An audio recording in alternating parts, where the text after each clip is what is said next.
So it looks like The Dark Tower is finally getting a faithful adaptation from acclaimed horror director Mike Flanagan. So let's take a look at everything we know so far about the project, including how it plans to tackle the story, what actors are likely to star, and why this attempt looks like it will succeed where previous adaptations have failed. Now, in case you didn't know, The Dark Tower is a Western sci-fi fantasy book series made up of 8 novels, all written by Stephen King.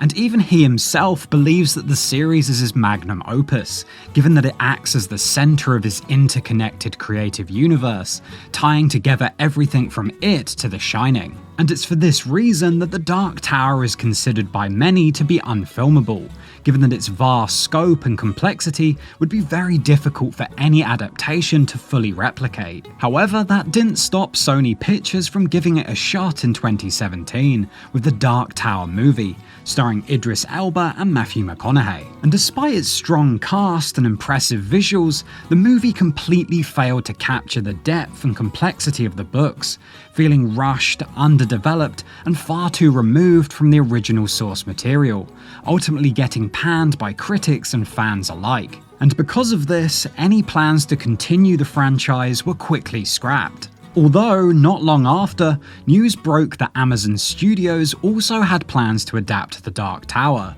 this time as a TV series, that would focus on the 4th book in the series, Wizard and Glass, which is set before Roland begins his quest, essentially acting as an origin story for the gunslinger. So clearly, the idea behind this adaptation was to try and take a more chronological approach to the source material, with The Walking Dead showrunner Glenn Mazzara tipped to helm the show. He even got as far as filming a pilot, casting Sam Strike as the gunslinger and Jasper Pekkanen as the villainous Man in Black. However, ultimately, Amazon opted to pass on the pilot, reportedly feeling that it was not up to par with its other big-budget genre shows, such as The Wheel of Time and The Rings of Power. So at this point, all hope of a faithful adaptation of The Dark Tower was all but dead, with 2 high-profile attempts seemingly proving that the series was fundamentally unfilmable. But there was one fan of the novels who wholly disagreed, called Mike Flanagan, who also happened to be one of the most in-demand directors around,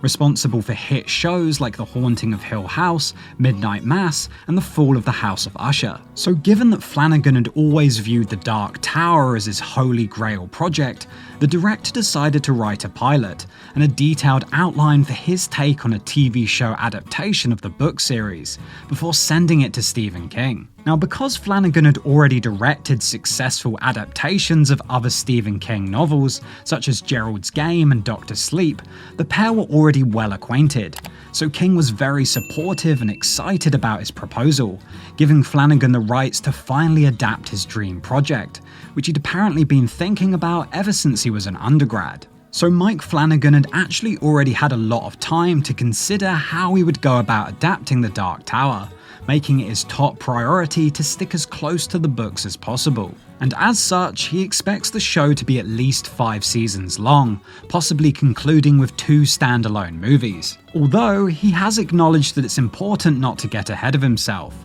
saying, "I think our priority has been trying to get the television side of it going first. We're not going to put the cart too far ahead of the horse on such a challenging project, but that I think is the perfect way to do it." And another perk of adapting The Dark Tower into a TV series rather than a film is that Flanagan won't be so restrained in featuring the darker parts of the book that the previous PG-13 movie would never have been able to include, allowing the director to really do justice to the horror elements of the story. Also, apparently Flanagan already has the opening scene of the show all figured out, saying, "It would be a black screen and the words, 'The man in black fled across the desert and the gunslinger followed,' would come up on silence, and you'd hear the wind, and we'd gradually fade up to this Lawrence of Arabia-esque landscape with a silhouette in the distance just making his way across the hardpan." So from this we can get a good idea of why King decided to trust Flanagan with the rights to The Dark Tower, especially given that the director has since hinted that he would be open to using the series as a way to create a shared universe between previous King adaptations. Even going as far as to say, in the Dark Tower universe, there are all these other characters from the King world that could come into play in different ways. There's room for Rose the Hat, there might be room for Danny Torrance. There's ways to pull in other things from the King universe, and I think the Shining universe and the Doctor Sleep universe could very seamlessly dovetail into it. So Flanagan clearly has some ambitious ideas for this new series.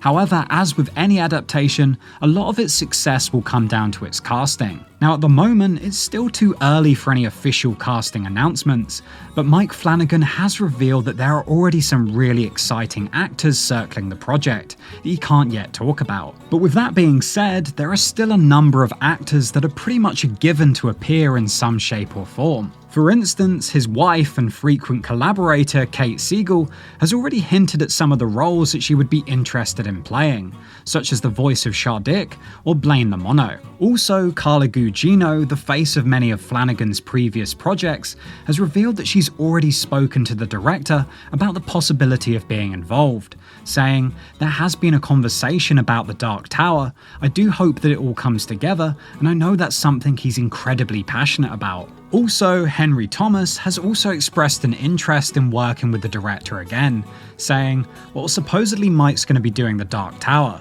so I'd love to have a part in that, but who knows how that will turn out." It's also worth mentioning that Mike Flanagan is a director known for casting the same actors in multiple projects, so chances are that at least some of them will be called upon again, such as Samantha Sloyan, Zach Gilford, and Bruce Greenwood, just to name a few. So at this point, you might be wondering how production is progressing on this adaptation, especially considering that it was announced prior to the Hollywood strikes. But fortunately, Flanagan revealed in a recent interview that he has been able to maintain momentum on the project, saying, "We had a wonderful spring with it, and we're making enormous progress on it, and I have every reason to believe that on the other side of the strike, it's going to be priority number one." The director also teased that he's exploring some potentially groundbreaking approaches in regards to how he's going to film it. So it sounds like everything is progressing well. However, with no official confirmation that production on the series has started as of yet,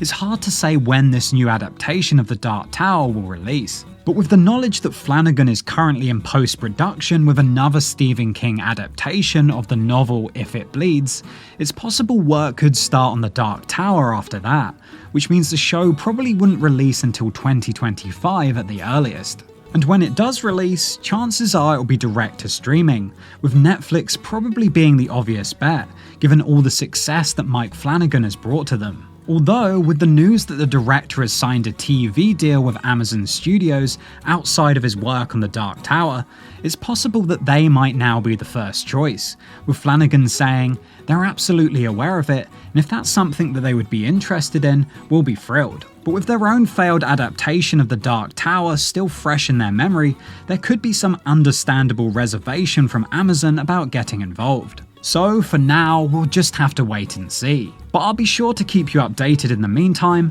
and let me know below, do you personally think that Mike Flanagan can do the Dark Tower series justice? And while you're here, you might also want to check out this video right here.